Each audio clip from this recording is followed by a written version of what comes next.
자, 이번에는 정치권 인물 이야기로 좀 넘어가 보겠습니다. 이분 어제 전격적으로 사과 기자회견을 가졌는데요. 그 내용 좀 보도록 하겠습니다. 기사가 이쪽에 있군요. 서울신문입니다. 큰 실망 드려 죄송하다. 공항 갑질 논란에 휩싸인 김종우 의원 어제 결국에는 사과를 했습니다. 원래는 오늘 사과할 예정인데 어제 저녁에 서둘러서 사과를 했습니다. 피해 직원에게 직접 전화했고요. 어제는 기자회견도 했습니다. 자, 그리고 기자들이 질문을 합니다.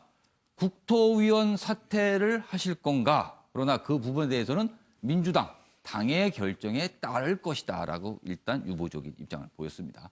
그리고 이번 사건과 관련해서 항공 안전 차원에서 좀 엄중히 봐야 되는 것 아니냐 이전 지적이 나오고 있는데요. 그 기사 내용 좀 더 보겠습니다. 여기 있습니다. 이번 사건이 사회적으로 교훈이 되기 위해서는 갑질이나 정치적 공방보다는 항공 안전 차원에서 엄중하게 봐야 된다. 이런 지적이 나오고 있고요. 그리고 보안 근무자는 서비스 업종이 아닌 안전요원으로 여겨야 한다는 지적도 나오고 있다. 이렇게 기사는 전하고 있습니다. 자, 그럼 여기서요. 어제 김종우 의원의 회견 영상으로 직접 확인해 보겠습니다. 김포공항에 있었던 저의 불미스러운 언행으로 국민 여러분께 큰 실망을 끼쳐드리고 심려케 해서 너무나 죄송합니다. 김포공항의 보안 요원들께 직접 사과 전화를 드렸습니다. 다시 한번 이 자리를 빌어 당사자이신 공항안전요원들께 머리 숙여 사과드립니다.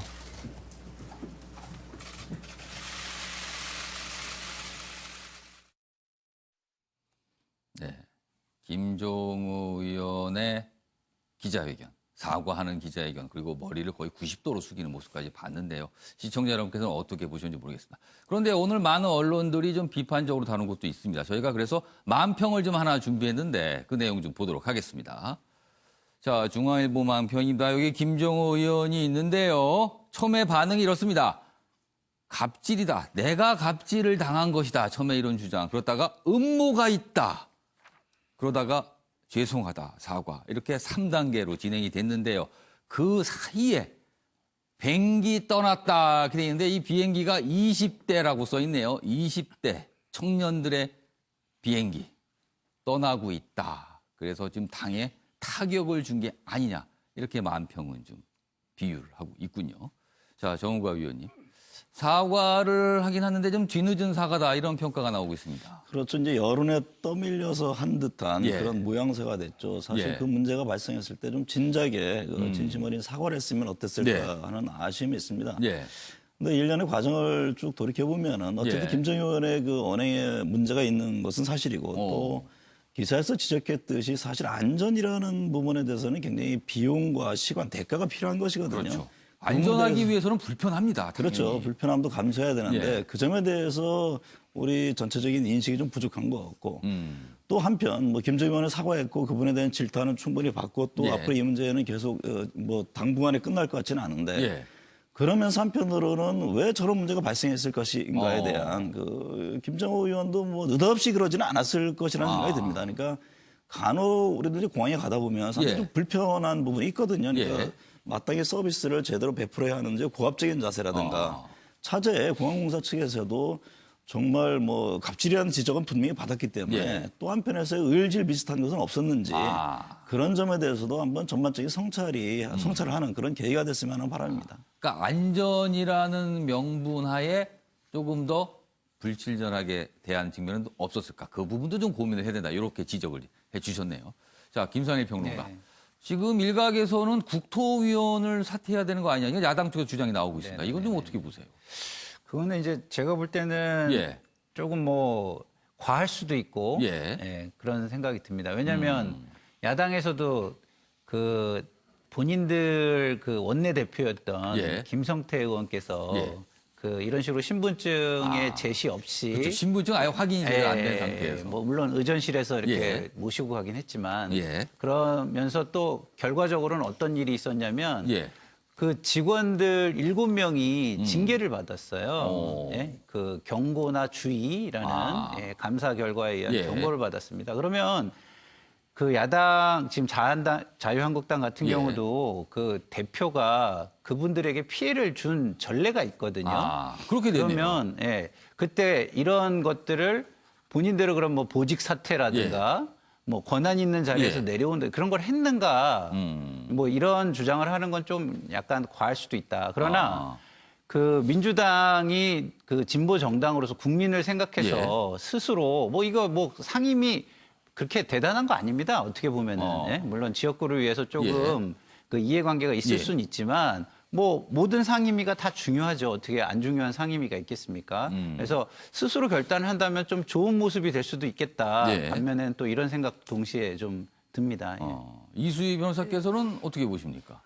이게 이제 그 국토위 예. 안에 이 공항이 있는 거잖아요. 그렇습니다. 피감 기관 안에. 예. 근데 뭐 이런 일이 있고 나서 서로 부딪힌다는 게 뭐 썩 좀 편하지는 않을 것 같아요. 근데 이게 이제 원내 지도부 결정에 따르겠다라고 하는데 요즘 최근에 그 특별감찰관 얘기도 있지만은 지금 여권이 오만하다라는 지적이 많단 말이죠. 국민들 사이에. 그렇다 그러면은 민주당이 좀 선제적으로 낮은 모습을 보이는 것도 저는 필요하다고 보입니다. 이거 뭐 잘잘못을 그러니까 이게 바르다 그르다를 떠나서요. 배종익 교수님, 이번 사안이 어떻게 보면요. 이런 생각을 좀 해볼 수 있어요. 이번 사안이 김정우 의원이 민주당 소속이 아니고 다른 정당 소속, 예를 들면 군소정당 소속이었다. 그래서 똑같은 일이 벌어졌을 때 과연 그럴 때도 이렇게 사안이 커졌을까 하는 부분. 그러니까 이게 유권자들이 지금 민주당을 바라보는 시각이 반영이 된 게 아닌가 이런 생각을 또 지울 수가 없습니다. 민주당이 이제 집권당이니까 말씀하신 것은 상당히 일리가 있고요. 다만 국회의원 전체에 대한 국민들의 불신이 반영된 것으로 보입니다. 그래서 국회의원에 대한 전체적인 불신. 네, 그래서 어느 정당의 소속의 국회의원이라 할지라도 이런 일이 벌어졌으면 국민들의 질타가 제가 볼 때는 빗받쳤을 것으로 보이고요. 그만큼 신뢰랄까요, 인기랄까요, 이런 걸 좀 국민들한테 잃어버렸다. 그 모습이다. 그렇습니다. 이제 그것은 이제 우리 국민들이 국회의원들을 바라볼 때는 비뚤어진 특권 의식에 사로잡혀 있는 것 아니냐 이런 인식이 좀 팽배한 것 같아요. 지금 이제 아까 우리 이제 김 평론가께서 말씀하셨지만 이 문제가 김정호 의원만의 문제냐라는 부분이죠. 김성태 의원 그리고 또 김무성 의원 뭐 최근에는 뭐 침 관련해 가지고 또 민경우 의원 이런 부분들이 결국은 국민들이 볼 때는 국회의원들이 잘못된 특권의식 내지는 갑질 행태를 보이고 있다라는 그런 부정적인 인식이 있는 것 같아요. 그래서 제가 볼 때는 이 문제와 관련해서는 공복의식을 좀 얘기를 하고 싶어요. 국회의원들은 공복이거든요. 공복이라는 것은 많은 사람들의 그야말로 종인데 이게 좀 잘못되는 것 같아요. 공복의식이라는 거는 뭐냐면 기본적으로 공공의 자기가 종이다라는 그런 인식을 갖고 있어야 되거든요. 근데 그런 그 본분을 좀 망각한 것 같고 신분을 그런 측면에서 보면은 공항 보안 요원하고 그리고 김정우 의원하고 과연 누가 갑이냐 갑을 관계는 분명하거든요. 본인이 공복이기 때문에 자기가 을인데 갑인 것처럼 착각한 것이 있지 않았냐 이런 생각이 들고요. 다만 국회의원들은 공복이기 때문에 공익을 위해서 투쟁할 때는 본인들이 정말 국민들의 박수를 받는 것이죠. 과연 그런데 공항 안전요원이 신분증을 요구했을 때 그것을 거부하고 그걸 가지고 실랑이를 했던 것이 공익을 위한 것이냐라는 부분에 대해서는 아니다. 그렇기 때문에 질타를 받았다는 것이죠. 그래서 이 부분을 국회의원들 다시 한번 정확하게 인식을 해야 되지 않겠냐 이런 생각이 듭니다. 최근 들어서 이제 국회의원의 음주운전 그리고 공항에서의 신분증 제시 문제 등등등 보면 국회의원의 태도와 자세 과연 무엇이어야 되는지 숙제를 좀 남기고 갔습니다. 고민을 좀 꼭 하셔야 될 것 같은데요. 자, 이번에는요. 지금 저희가 아까 기사를 좀 소개하는 중에 20대 청년들의 불만이 좀 커졌다는 얘기도 살짝 언급을 했는데 그와 관련해서 어떻게 생각하십니까? 순서를 좀 진행해 보도록 하겠습니다. 패널 분들의 속 깊은 생각을 들어보도록 하죠. 보시죠.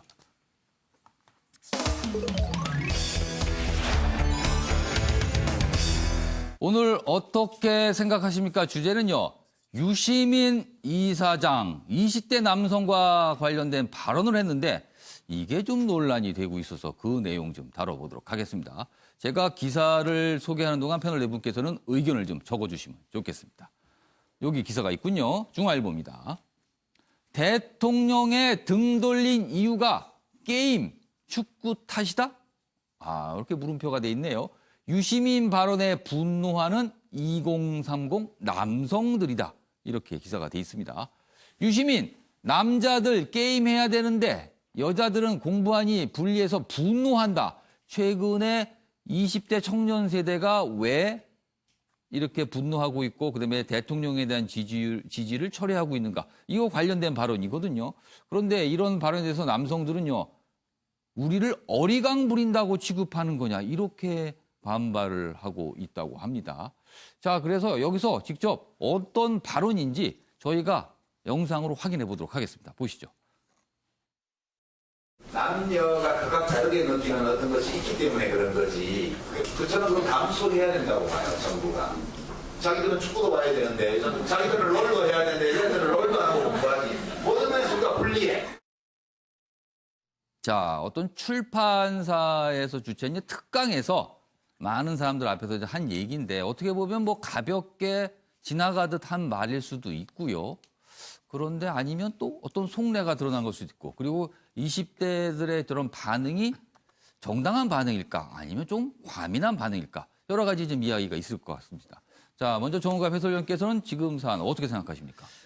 그 본질을 외면한 부적절한 발언이었다고 생각을 합니다. 그러니까 지금 이제 젊은이들이 떠나는 건 여러 여론조사에서도 나오듯이 사실 문재 정부에 기대했던 것은 무엇보다도 뭐 반칙이라든가 특권 또 부조리 이런 것을 없애는 부분에 대한 기대였거든요. 이른바 이제 공정사회에 대한 갈구였는데 최근에 또 잇따른 어떤 취업 관련된 어떤 비리 문제점들이 지금 계속 나오고 있고 특히 이제 일자리 문제도 굉장히 중요한 요소인데 어쨌든 간에 여러 과정들이 있습니다만은 기대할 만큼의 성과가 나오지 않는 이런 부분에 대한 불만들 정책에 대한 어떤 불만 이런 것들이 표출된 것이 본질인데 그걸 외면한 어떤 다른 쪽에 뭐 게임이라든가 이런 형태의 얘기를 하면서 상당히 논란을 자초한 그런 측면이 없지 않아 있습니다. 자, 김성일 평론가께서는 유시민 노무현재단 이사장 겸 작가. 뭐 유시민 작가라는 표현을 더 많이 쓰이는 것 같기도 합니다. 자, 저 발언 어떻게 이해하고 계십니까? 일단 뭐 20대 지지율 하락이라는 불이 나 있지 않습니까? 근데 그 불난데 좀 기름을 부으신 것 같은 느낌입니다. 왜냐하면 예를 들어서 불이 나면 예를 들어서 그 불이 어떤 종류의 불이냐에 따라서 그 화재를 진압하는 방식이 여러 가지입니다. 근데 예를 들어서 기름에 불이 났는데 물을 붓는다 이러면 폭발로 이어지는 거죠. 이게 물론 물의 근본적인 속성은 불을 끄는 겁니다만 그 불의 속성을 모르면 물을 부으면 안 되는 거거든요. 그러니까 20대들의 지금 상태를 모르면서 이 불을 끄겠다고 어설프게 물을 뭐 부면 안 되죠. 그래서 이게 게임이라는 것이 남자만 하는 것도 아닙니다. 뭐 그렇죠. 요새 편견일 수 있습니다. 그럼요. 그건. 요새 유행하는 게임이 굉장히 많죠. 그 뭐 포트나이트 같은 경우는 뭐 여자 아이들도 굉장히 많이 젊은이들도 많이 하고 뭐 그런 게 많습니다. 그렇기 때문에 이런 본인의 생각을 가지고 그 일반화의 오류 이런 걸 일반화의 오류라고 저는 보는데요. 일반화시키는 그것은 굉장히 부적절하고요. 그리고 그들의 마음을 그 어루만져 주려는 어떤 공감을 좀 약간 너무 가볍게 다룬 것 아닌가 하는 좀 아쉬움이 있습니다. 알겠습니다.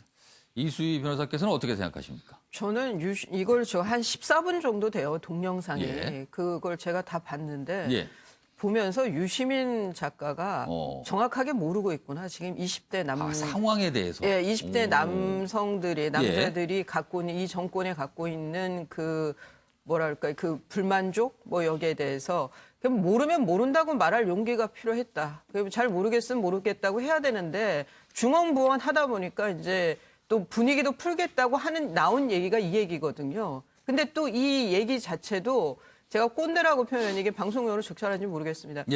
본인 기준에 예. 자기 세대 기준의 남녀에 대해서 구분해서 얘기를 한 거예요. 그래서 그것도 저는 좀 꼰대 기질이 나왔다고 보이고, 그러니까 본인은 여전히 진보적이고 예. 지식인이고 박학다식하고 뭐 현 상황에 대해서 다 설명할 수 있는 사람으로 생각하는지 몰라도. 모르면 모른다고 얘기할 필요가 있고, 그리고 더 현장에 가야 된다. 이분도 너무 좀 사유에 그쳐 있다라는 생각도 들었고요. 그래서 아마 유시민 작가가 이 사항을 가지고 좀 자기 반성을 하는 기회로 삼는 게 좋겠다는 생각도 들었어요. 20대 청년, 특히 20대 남성의 눈에는 기성세대로 보일 수 있다. 뭐 이른바 속어로 꼰대로 보일 수 있다. 그 말씀을 하신 거네요. 자, 배정호 교수께서는 더 낮은 자세로라고 쓰셨네요. 네. 지금 이제 우리 예. 사회에 이 젠더 격차가 있느냐 없느냐라는 부분과 관련해서는 뭐 유시민 작가도 예. 이해를 했지만은 젠더 이 격차는 분명히 존재하는 것 같아요. 예. 지금 문재인 대통령에 대한 지지를 보면은 예. 20대 남성은 긍정이 뭐 한 30% 정도, 예. 그리고 부정은 60% 정도. 예. 그런데 20대 여성을 보면 정반대예요. 그렇죠. 정반대입니다. 그렇습니다. 긍정이 60%, 그리고 부정이 30%. 여기서 말한 긍정, 부정은 문재인 대통령에 대한 지지도를 말씀하시는 그렇습니다. 거죠. 그러면 예. 왜 똑같은 20대인데 예. 남성과 여성에 이런 차이가 있느냐. 역시 이제 20대 대한민국 남성들은 상대적인 박탈감이 있는 것 같아요. 예. 그게 무슨 얘기냐면 과거에 우리 사회에 남성과 여성에 대한 성차별이 있었지 않습니까? 예. 그래서 특히 이제 문재인 정부, 진보 정권이니까 이런 성차별을 해소하기 위해서 예.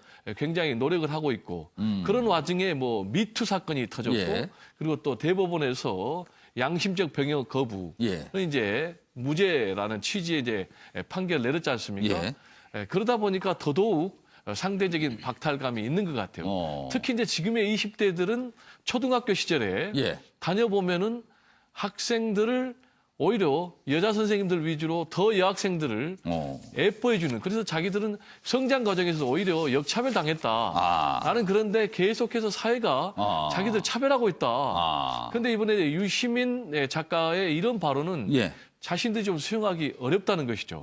그래서 이것과 관련해서 저는 두 가지 얘기를 하고 싶은데 예. 하나는 유시민 작가도 세월이 흘렀다. 그게 뭐냐면 59년생이거든요. 그럼 이제 이미 본인도 60대에 접어들었거든요. 그럼 본인이 아무리 진보적인 인식을 갖고 예. 있다 할지라도 예. 지금의 20대하고는 인식의 차가 존재하는 것이죠. 세월이 흘렀다 이미. 그렇죠. 세월이 흐른 거죠. 예. 그리고 두 번째는 예. 그럼 평범한 사람이라면 이렇게 커다란 파장을 몰고 왔겠는가? 그렇겠죠. 라는 부분이죠. 그런데 유시민 작가 하면은 본인은 계속해서 예. 나는 정치 안 한다. 라고 선언했지만은 정치권에서는 틀림없이 정치한다. 그리고 정치에 뛰어드는 순간 예. 여권에서 가장 유력한 대권 주자가 될 것이다. 예. 그렇기 때문에 이 발언뿐만이 아니고 예. 유시민 작가가 앞으로 발언을 내놓을 때마다 굉장한 폭발성을 띌 거예요. 그래서 더욱더 겸손한 자세로 낮은 자세로 신중한 자세로 발언할 필요가 있다. 이런 두 가지 말씀을 좀 드리고 싶습니다. 여전히 유시민 작가 겸 이사장을 사회에서는, 세상에서는 최소한 오피니언 리더 이상으로는 보고 있다. 그렇기 때문에 저런 발언들이 다 관심사가 된다. 이 말씀이시군요. 알겠습니다. 좀 더 낮은 자세로. 참 굉장히 좋은 말입니다. 좀 더 낮은 자세.